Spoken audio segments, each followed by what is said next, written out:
Alright guys, so welcome again to another video. Today I'm gonna be talking about how you're going to create your own application letter.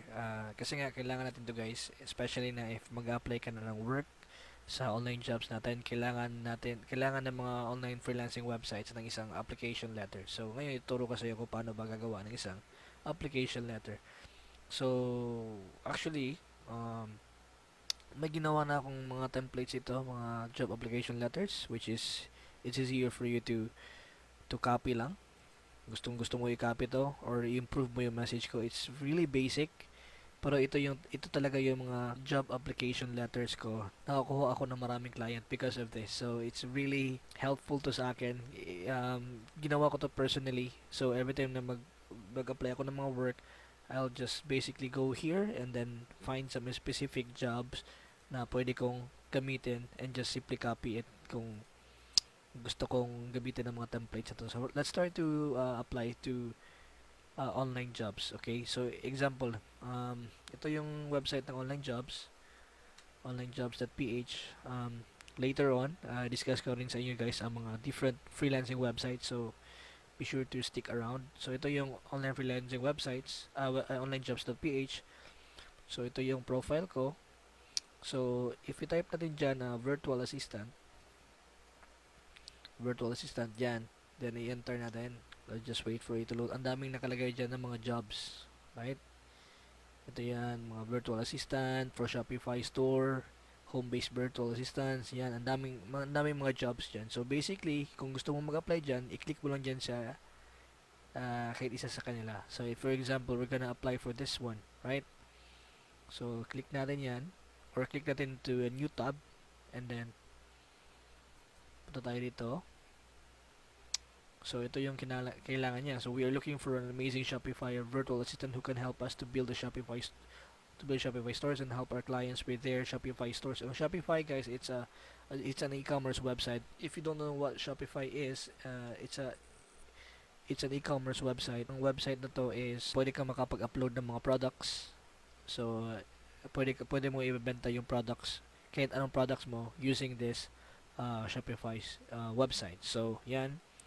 So if you want to apply for this job, you can simply click on this, apply for this job, and then may nakalagay dyan na subject. So ang lagay mo subject is, ang dami ko lang nilagay dito. So for the purpose of this presentation, lagay ko dyan application for um, virtual for the virtual assistant position. Okay? So yun, parang ganun yung yung subject mo. Then yung message. So simple lang guys. Ito yung application, dito mo nilagay yung application letter mo. So ang gawin mo is i-copy mo na lang dito. Depende kung ang nilaplayan mo is data entry, pwede mo itong kapihin. Pag nilagay mo is email specialist, pwede mo itong kapihin.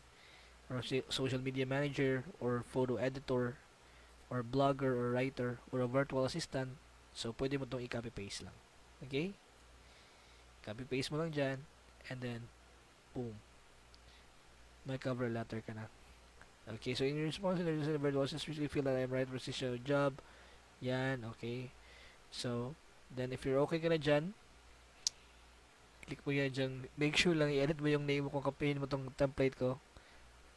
Lagay mo dyan, Jake Ayana. Okay, so once you're done, you can simply send email, and then you're done. Okay, so sa purpose na to, hindi ko muna i-send to kasi nga hindi naman ako na-apply na sa virtual assistant job ngayon. So for the purpose of presentation lang. So yun lang, it's really easy to apply for jobs.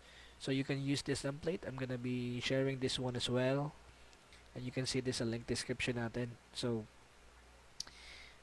where is it?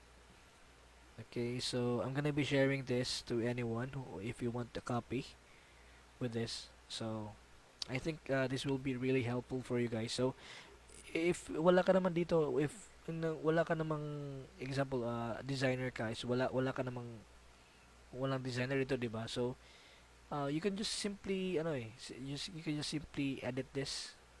So in response, parang ang first mo na letter is hello, and then in response to your advertisement mo doon sa example photo editor na job, I truly feel like a bank, 'di ba? Pwede mo kapihin 'yan.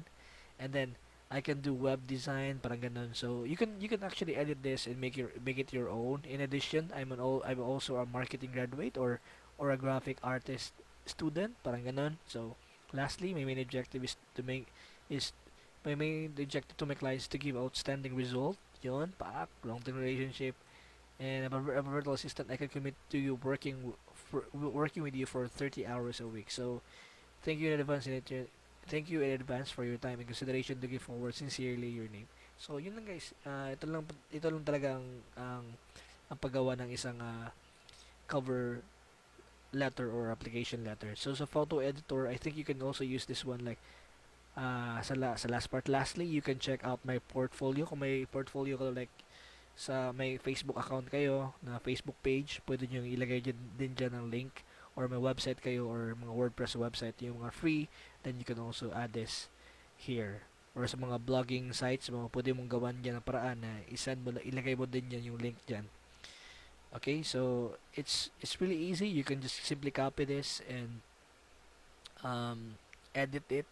Edit this as kung kung kaya mo pa i-improve to, then it would be better. Okay guys, so that's it for this lesson. So see you sa next lesson natin.